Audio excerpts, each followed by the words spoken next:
Insan pendidikan yang tercinta dimanapun Anda berada, jumpa lagi dengan saya Indra Karismiaji. Kali ini kita punya segmen baru, namanya ngosek. Ngosek itu kan membersihkan ya. Apa sih yang mau kita bersihkan? Ternyata kita membersihkan otak-otak kita yang kotor. Ngosek ini singkatan dari ngobrolin seksualitas. Dan sekarang kita kehadiran seorang narasumber, seorang dokter muda, usianya masih 20-an. Masih single ya dok ya? Masih. Jadi yang berminat bisa tulis komentar, nanti saya kasih kontaknya. Kita sambut Dokter Dias. Apa kabar dok? Alhamdulillah baik, Pak Indra. Pak Indra sehat? Alhamdulillah. Alhamdulillah sehat. Terima kasih nih kita sudah bikin acara segmen baru khusus ngobrolin seksualitas dengan cara yang benar, cara yang edukatif. Tujuannya tentu kita bisa memberikan informasi yang sebenar-benarnya dari sisi kesehatan, dari sisi moral, dari sisi yang baik-baik lah untuk para pemirsa kita. Nah, ini kayaknya hari ini kita mau bahas topik yang ngeri-ngeri sedap nih, Wah. dok. Apa tuh Pak Indra? Kita mau bahas ada fenomena tentang ayah yang ternyata melakukan pelecehan seksual, bahkan sampai memperkosa putri kandungnya sendiri. Jadi kita nggak bicara ayah tiri, tapi ini ayah kandung. Dan sepertinya di Indonesia tidak hanya 1-2 kasus. Benar nggak dok? Saya mau cek dulu, betul nggak? Iya benar-benar. Jadi kalau yang sempat saya baca tahun lalu itu 2023 ada sekitar 15.000 kasus itu yang ini seksual pada anak. Jadi sexual abuse pada anak. Pelecehan seksual pada anak. 15.000 kasus. Wow. Itu perempuan dan laki-laki. Tapi itu bukan spesifik ke ayah atau orang tua kandung. Jadi ada yang pamannya, ada yang tapi yang kandung sendiri ini nggak cuma 1-2 kasus. Kan kemarin bulan Maret kemarin baru ketangkap ya baru ada beritanya kan. Itu kan yang pertama di 2024, tapi tahun-tahun lalu masih banyak lagi gitu, Pak. Yang saya kaget dengan angka 15.000 tadi itu untuk pelecehan seksual pada anak, angka yang besar. Kenapa saya katakan besar? Karena itu yang terlaporkan. Iya benar. Kita kan katakanlah didobel saja untuk yang tidak terlaporkan, yang saya yakin angkanya di atas itu. Lebih. Itu kan berarti sudah di atas 30.000 kasus. Iya benar. Nah kalau sekarang ini kita bicara pelecehan seksual yang dilakukan oleh orang tua kandung sendiri, ini betul-betul miris ya, betul-betul kalau buat saya kok biadab sekali untuk memangsa, merusak masa depan anaknya sendiri. Ini sebetulnya kenapa dok bisa muncul fenomena ini dari sisi kedokteran itu? Apakah baru-baru ini saja kejadian sebenarnya atau sebetulnya memang sudah ada kasus-kasus seperti ini sejak dulu dan apa penyebabnya? Sebenarnya kalau di medis sendiri kondisi orang tuanya ini kan kondisi kita ambil kasusnya ini ayah yang melakukan pelecehan seksual ke anak perempuannya ya. Jadi di medis sendiri ini ada 2, ini beririsan sama 2 kasus Pak. Jadi dia bisa incest, dia tertarik secara seksual ke anggota keluarganya sendiri yang sedarah. Yang kedua bisa pedofilia. Jadi dia suka sama anak kecil, anak di bawah umur. Jadi dia bisa incest digabung sama pedofilia pada kasus ini nih Pak. Nah kalau sebabnya sendiri tuh ada banyak Pak faktornya. Bisa karena dia kurangnya edukasi seksual si bapaknya tadi ini. Contohnya kayak misalnya ketagihan nonton bokep, nonton porno gitu. Itu kan sebenarnya seksualitas, fantasi seksual yang semu kan itu palsu. Ya. Mungkin dia dari kecil, dari SMP, dari SD nggak biasa dapet info seputar seksualitas yang benar, yang valid, sehingga dia nyari dari bokep, dari porno.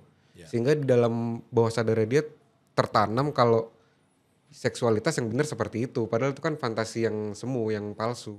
artinya dengan film porno, gambar porno, cerita porno ini yang mungkin dikenal istilah bokep ya. Iya, benar-benar. Itu bisa mengotori otak manusia bisa. berarti. Jadi Bisa. bisa memberikan pengaruh. Jadi bukan hanya sekedar hiburan sesaat, tapi bisa mempengaruhi. Ini kan berarti katakanlah anak remaja nih, mulai nonton bokep kan misalnya anak remaja nih. Ini bisa berdampak pada saat mereka menjadi orang tua nanti. Oh, bisa. Bisa, Gitu Pak. ya? Jadi kalau kita tarik nih faktornya jadi banyak banget dia. Karena yang pertama dari nonton bokep aja, nonton porno aja nih terlalu sering, terus dia nggak mungkin kan nonton bokep nggak onani kan, pasti onani, masturbasi kan. Keseringan masturbasi, lama-lama kan dia otaknya butuh dopamin terus-terusan karena sudah terbiasa dikasih dopamin dari masturbasi, Pak. Seperti itu. Jadi bisa ngerusak otaknya, secara mental juga rusak, secara alam bawah sadar juga mereka meyakini kalau yang benar seksualitas tuh ya yang ada di film bokep itu. Yang mungkin di film bokep itu kan seksualitasnya fantasinya liar banget kan, Pak, bisa ada yang anak sama orang tuanya tadi itu. Jadi mereka ngikut di situ.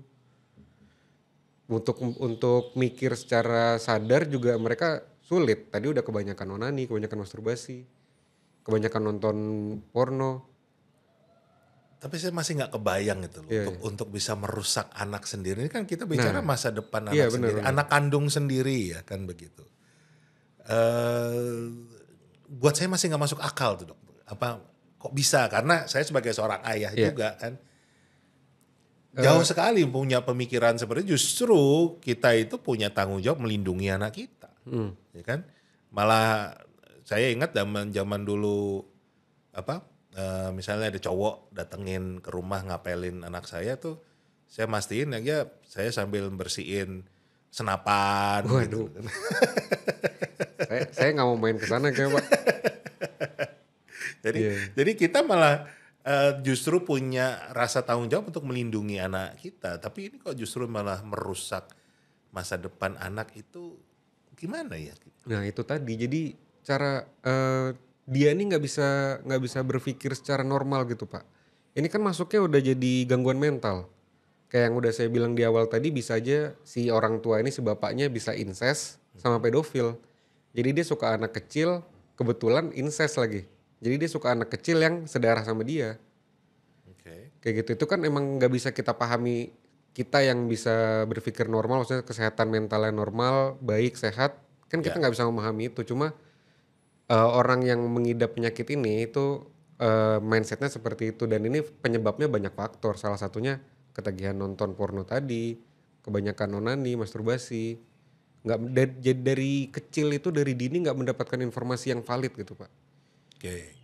Jadi kalau sekarang saran dokter bagaimana nih untuk, tentunya akan berbeda ya. Satu, para remaja pria untuk bisa bagaimana jangan sampai masa depannya seperti ini. Di sisi lain bagaimana untuk para remaja putri, anak wanita juga termasuk para orang tua untuk melindungi dirinya dari kejadian seperti ini. Yang putra dulu gimana dok? Oke, jadi kalau yang cowok dulu, yang putra ya, kita ngomongin remaja baru puber, udah akil balik lah. Ya. Kan kita tuh udah dewasa kalau udah akil balik, udah harus mikir ke depannya. Jadi cari informasi sebanyak-banyaknya, harus yang valid. Jadi edukasinya itu harus haus akan edukasi dia. Dan harus valid. Jangan nyari dari temennya yang temennya juga nggak tahu dapat sumber dari mana. Ternyata sumbernya dari bokep, dari porno, kan kita nggak tahu kan.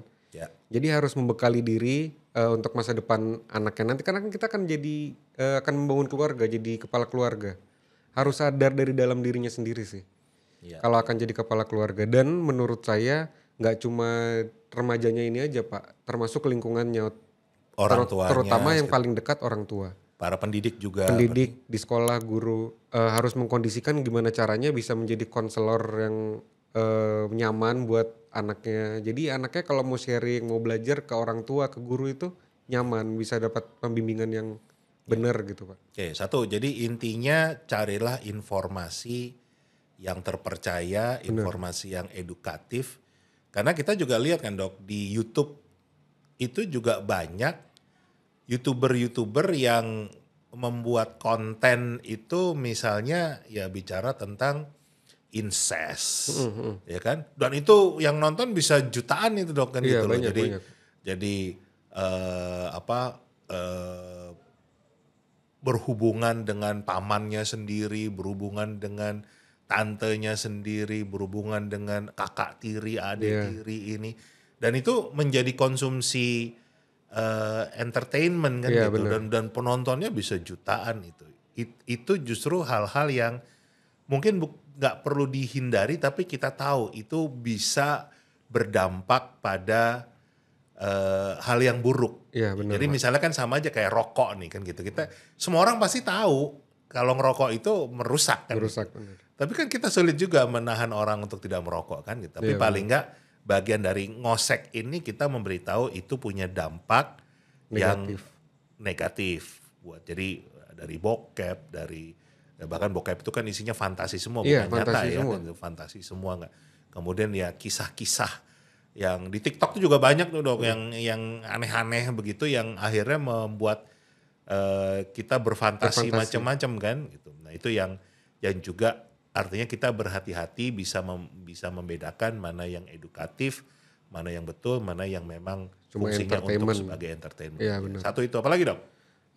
Kalau yang buat putra itu dulu deh. Kalau buat putri ini harus aware kalau kita nggak ngomong bukannya saya patriarki ya. Cuma maksudnya secara fisik itu kan memang putri lebih lebih lemah dibanding yang cowok biasanya kan. Ya, Sehingga harusnya yang putri ini aware kalau mereka tuh harus bisa lebih menjaga diri.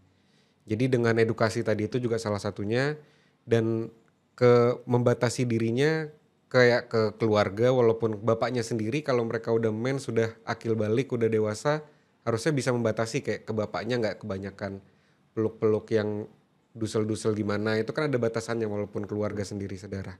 ya. Kalau pada kasus ini ya, cuma kalau pada kasus lain untuk yang di luar juga ke orang tua aja, ke orang tua, bapak, paman, kakak aja harus menjaga diri, apalagi ke yang luar gitu loh. Betul. Maksud saya. Jadi harus bisa lebih menjaga diri untuk yang cewek. Remaja putri, anak putri itu juga pastikan bisa menjaga diri, karena kita nggak pernah tahu, ya kan? Ternyata siapapun itu, bahkan orang tua kandung kita sendiri, itu bisa saja istilahnya kemasukan setan kali ya, kan gitu. Jadi, Kita nggak bukan nyalahin korban ya, maksudnya bukan nyalahin yang putrinya yang cewek, tapi sebisa mungkin kan kalau kita bisa lakukan gerakan preventif, preventif, jangan sampai kejadian ya kan gitu benar. loh. Kita mitigasi dari situ, jangan Ya. keburu kejadian baru kita nyari justice, kan nggak bisa kayak gitu. Yang buat putranya adalah dok, ini kayaknya penting nih supaya jangan jadi kesana selain itu. Mungkin bagaimana cara ngontrol diri, Oke. gimana, dok? Kalau ngontrol diri itu ya balik lagi tadi ada bimbingan, karena kan masa remaja itu hormonal berubah, fisik berubah, mental berubah. Ini pertama kali mereka transisi dari anak kecil ke dewasa, ini benar-benar pergojolakan banget nih. Jadi bimbingannya harus benar, bimbingan orang tua, pendidik, guru, lingkungan itu harus benar. Sehingga anaknya ini bisa dididik lebih baik, dibimbing lebih baik untuk mengontrol diri, mengontrol nafsu birahi, kan pasti merasakan nafsu birahi pada saat udah akil balik kan. Nah ini harus digarisbawahin, mengontrol birahi itu sebenarnya emang disalurkan, tapi disalurkan ke hal yang lebih baik. Kayak contohnya jadi motivasi diri, jadi lebih baik lagi, olahraga, belajar kayak gitu. Kalau misalnya udah mulai naksir sama cewek, sama lawan jenis, ya itu kan wajar. Tapi kan harus dikontrol gimana caranya biar nggak kelewat batas. Karena kan kalau misalnya kita mau hubungan intim itu syaratnya ada 4. Yang pertama sesuai norma agama, kan udah jelas sudah menikah gitu kan dengan pasangan sah. Ya. Terus yang kedua tepat orangnya termasuk usianya, lalu backgroundnya orangnya kayak gimana. Yang ketiga termasuk konsen, jadi harus ada persetujuan satu sama lain. Yang terakhir privasi, jadi di tempat yang tertutup, nggak disebarkan. Itu kan harus terpenuhi semua 4-4-nya Pak.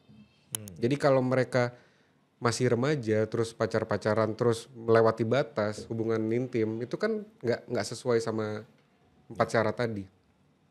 Oke, terakhir nih, ini juga edukasi buat semuanya. Apa yang akan terjadi, ya kan? Kalau misalnya pelecehan atau bahkan sampai perkosaan ini terjadi pada anak kandung, kan ada dampak selain psikis, ya kan, juga kalau misalnya sampai hamil itu apa saja yang supaya juga pemirsa kita paham. Oke, jadi berangkat dari yang paling dasar dulu buat seorang anak, apalagi ya seorang anak ini kan pasti mencari tempat ternyaman buat dia. Tempat ternyaman buat dia pasti kan yang terdekat, yaitu keluarga. Kalau misalnya keluarga ini aja udah nggak jadi tempat nyaman buat dia mau cari nyaman di mana kan? Kan kita pasti mikirnya gitu. Dia selama ini cari perlindungan ke ayahnya, ke ibunya. Tapi kalau perlindungannya dia yang ngelakuin jahat ke dia sendiri, justru malah menjahati dia, itu merusak betul-betul. Merusak secara mental, secara psikologi mental dia. Ini ya, satu, itu akan merusak mental anak kita karena mereka tidak lagi punya tempat berlindung. Berlindung, benar. Ya kan? Padahal setiap orang itu ada masa-masa jatuh, masa-masa ini yang akan selalu membutuhkan tempat untuk berlindung, tempat untuk bersandar, untuk mencari kekuatan. Iya, gitu. Benar. Oke, apalagi dok? Terus yang kedua, kalau dari kesehatan, dari fisik, kita ngomongin anak kecil nih, belum siap. Vaginanya pun, misalnya ini perempuan ya kasusnya, vaginanya pun belum siap untuk melakukan penetrasi gitu kan, dipenetrasi. Ukurannya masih sempit, terus belum kuat, itu kan pasti akan mencederai perempuan ini juga, mencederai vaginanya. Jadi secara anatomi akan merusak vagina dari si anak, merusak. Jadi selain mental, fisiknya juga rusak juga secara struktur. Iya benar Pak. Terus kalaupun misalnya sampai hamil, kalau sampai hamil nih kan sudah jelas dia masih kecil, rahim belum siap untuk mematangkan bayi, nutrisi belum siap, kan bayinya juga nggak sehat. Nah selain itu, kalau misalnya pada kasus ini yang tadi incest kan, bapaknya sendiri, itu kan berarti genetiknya terlalu dekat. Genetik bapak sama anaknya terlalu dekat. Nah itu kebanyakan kalau hubungan suami istri atau yang punya anak genetiknya terlalu dekat orang tuanya, itu anaknya cacat lahir. Jadi udah anaknya bisa cacat lahir, kemungkinannya kalaupun gak cacat lahir dia gak sehat karena perkembangannya jelek. Terus bisa lahir rendah. Pas lahir juga bisa nggak normal karena kan panggulnya tadi anak ini kan belum siap buat melahirkan. Nah kasih dok, nih mudah-mudahan para pemirsa ngosek ini bisa mengambil intinya ya. Kalau ini kita bukan menakut-nakuti, tapi ada konsekuensi yang akan didapatkan dengan adanya hubungan antara ayah dengan anak kandung ya, tadi merusak secara mental dari anaknya sendiri, secara fisik itu juga. Bahkan nanti kalau hamil, anak yang dihasilkan dari ini pun ada secara kesehatan itu bisa cacat, ya, benar. Ya kan, bisa punya keterbelakangan berpikir dan lain sebagainya. Jadi ini bukan menakut-nakuti, tapi ini bagian dari konsekuensi. Jadi ngosek ini ya berusaha membersihkan otak kita lah, supaya yang lurus-lurus aja, yang normal-normal aja, yang waras-waras aja kan gitu. Iya, benar. Carilah pasangan yang memang sudah matang, carilah pasangan yang bukan keluarga sendiri, ya kan. Iya, itu kuncinya kontrol tadi dok ya. Kontrol diri. Kontrol diri itu yang membedakan manusia dengan hewan. Benar. Kalau hewan itu, manusia dan hewan sama-sama punya hasrat birahi. Tapi hewan itu ya bisa kapan saja, di mana saja, sama siapa saja kan begitu. Sedangkan kalau manusia itu bisa mengatur dirinya sendiri untuk punya hati nurani mana yang terbaik. Terima kasih dok untuk ngoseknya kali ini, dan kita akan bincang lagi, kita akan ngobrolin lagi di topik-topik yang lain. Terima kasih, sampai jumpa lagi.